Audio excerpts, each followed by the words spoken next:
Se sei fermo da tempo sullo stesso punteggio, è perché ti mancano le conoscenze per progredire. Noi di Mattoscacco abbiamo creato la prima accademia di scacchi online per migliorare comodamente da casa. Vienici a trovare e scegli il corso più adatto alle tue esigenze.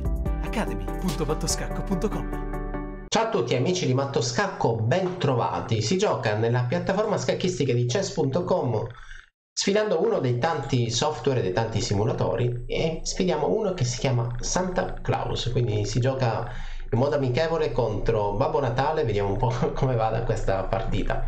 Dovete sapere che nella piattaforma scacchistica di chess.com si può giocare, si possono sfidare tanti software di diversi livelli, diverse conoscenze. Quindi cerco di giocare contro Santa Claus, contro Babbo Natale, che gioca con un livello tecnico di 1200 punti. E 4 per me, 5 per lui, cavallo F3. Vediamo un po' cosa giochi lui. Cavallo C6, alfiere C4. Siamo nel pieno dell'apertura principale, dell'apertura italiana, dove decide di giocare cavallo F6. Allora, considerando che il mio avversario, il software di chess.com, con una forza tecnica di 1200 punti elo, abbia un elo molto inferiore rispetto al mio attuale, che sto giocando con un elo su 2500 punti, gioco cavallo G5, che è la linea più tagliente di questa variante, la famosa variante del fegatello, dove il gioco del bianco è quello di far pressione sul punto F7. Ok, mi ha aiutato perché mi ha giocato B5. Come vedete anche nella parte a sinistra c'è un piccolo aiuto, perché c'è questa barra di valutazione che ti dice ok, qui stai meglio, forse stai peggio, e qui dice che leggermente il bianco sta meglio. Allora io accetto anche questo pedone che non era difeso da nessuno, si è creata questa inchiodatura contro il cavallo. L'idea è interessante, infatti tornando una mossa indietro vi mostro un po' qual è la sua idea. L'idea è allontanare l'alfiere da questa diagonale, quindi evitare quella coordinazione che prima dicevo essere il piano del bianco. Alfiere cattura in B5, la donna riprende, e questa è la posizione della partita.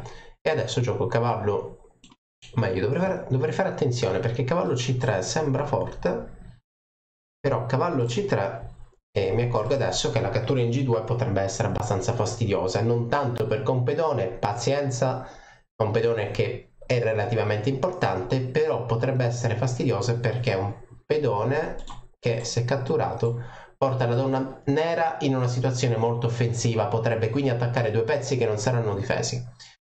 Ok, va bene, la cattura B5 sono certo che sia stata una buona mossa, una mossa corretta. Alfiere per C6, catturo, mossa che da scacco, lui cattura con la donna, rocco corto, e poi si continua.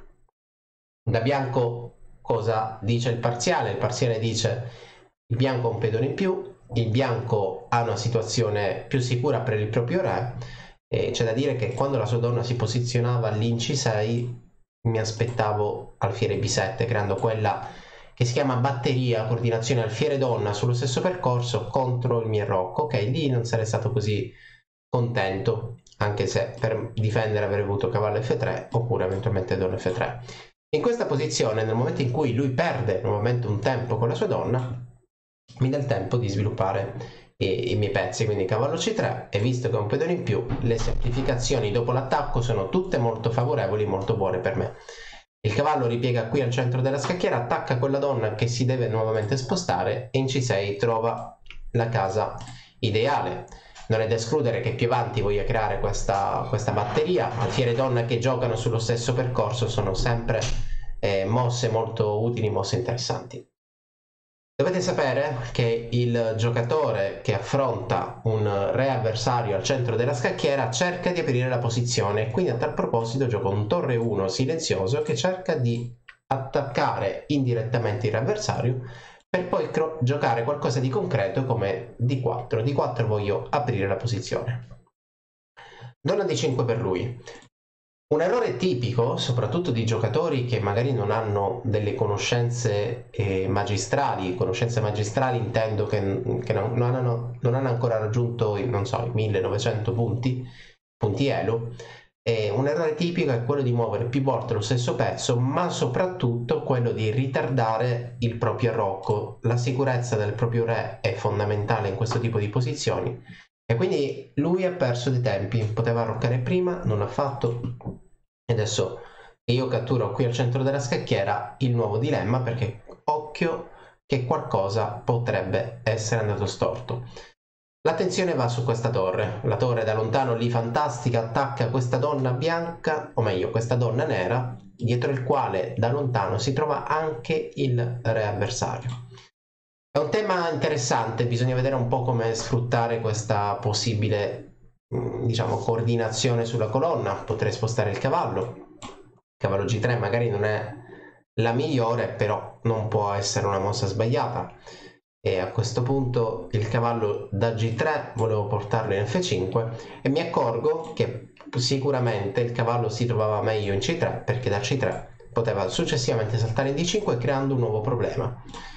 Ci riprovo. Ok, il cavallo lo porta indietro semplicemente per provare a recuperare la posizione di prima. Non è andata così, pazienza, e adesso è il momento di creare mosse offensive. Donna H5, attenzione perché lui sta ritardando nuovamente l'arrocco e quindi questo mi aiuta per migliorare la posizione dei miei pezzi e soprattutto portare pezzi in attacco. Una mossa curiosa e difficile da vedere poteva essere alfiere G5 sfruttando la non difesa della torre avversaria.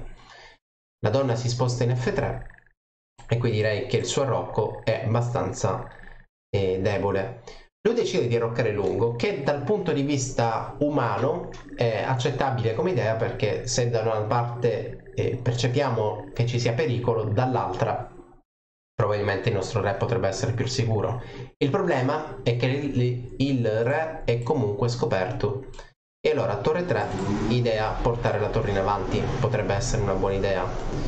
A questo punto torre C3 attaccando la donna, puntando nuovamente contro l'avversario, e qui siamo nel pericolo o comunque nella situazione geniale di poter creare della tattica.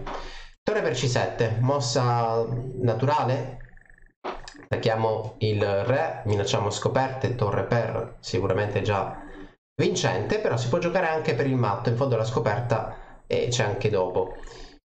Giochiamo per il matto. Per giocare per il matto dovrei giocare qualcosa tipo torre C1, guardate che bella, torre C1, l'alfiere si attiva contro l'avversario, a questo punto ho delle scoperte che portano in gioco magicamente sia il cavallo che la donna. Il suo re è scoperto, il suo re è abbastanza indifeso e adesso gioco torre B1, guardate che bella, dove si crea quel concetto fantastico, armonioso, appunto, in cui i miei pezzi sono tutti coordinati per attaccare. Torre cattura la donna, vantaggio netto, la posizione adesso è vinta per me. E scelta forse pratica per lui, però qui dando sempre qualche scacco il matto si troverà.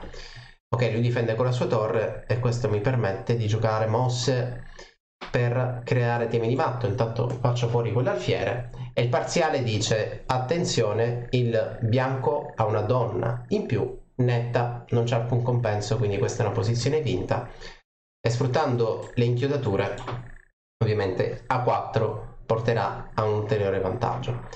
Ok, si gioca per il matto, cambio quella torre sfruttando il fatto che lui non possa catturare di alfiere, altrimenti arriverà il matto qui, e visto che non può far nulla realmente è un gioco molto comodo per me. Torre per B5, alla prossima si dà scacco matto, vi dirò che darò uno scacco matto particolare perché sarà uno scacco matto doppio. Ok, non mi ha fatto giocare la mossa di torre 5 che dava matto doppio. Ok, ho vinto contro Santa Claus, una partita divertente. Ok, è venuto fuori la differenza di elo, di conoscenze, era un software e ha commesso degli errori non molto evidenti. Adesso questa partita vediamo se ve la posso dimostrare, sicuramente sì. Rivediamola dall'inizio e la partita è andata così. Quindi apertura fegatello nella quale il bianco cerca rapidamente di mettere sotto pressione questo pedone in F7. Lui gioca D5, catturo, e P5 è una linea teorica, non la principale è la cattura in D5 e serve semplicemente per deviare l'alfiere dal centro della scacchiera. E io catturo quel pedone, lui mi cattura, adesso le semplificazioni sono dovute per evitare l'incursione e l'ingresso qui in G2 che era molto pericoloso. Adesso il nero ha fatto una mossa che mi sorprende perché alfiere B7 mi sembra tanto spontanea quanto forte è anche necessaria, perché in questa posizione bisogna coordinare i pezzi, bisogna fare qualcosa, e alfiere B7 crea una piccola minaccia che potrebbe comunque essere il compenso per il pedone in meno. La partita continua, le semplificazioni mi aiutano, ho un pedone in più, il mio avversario è il re al centro e quindi sono contento di raggiungere posizioni del genere. Dopodiché, qui ho fatto una piccola ripetizione per cercare di portare il cavallo in D5 perché mi ero accorto successivamente che sarebbe stato il percorso corretto. Tutti i pezzi del bianco giocano in attacco finché arriva la manovra decisiva, che è quella della torre. E come in altri video non poteva mancare la fantastica mossa manovra dell'ascensore, che come vedete anche in questo caso risulta essere decisiva. Appuntamento alla prossima e colgo nuovamente l'occasione per mandare a tutti quanti voi gli auguri di Natale. Ciao a tutti!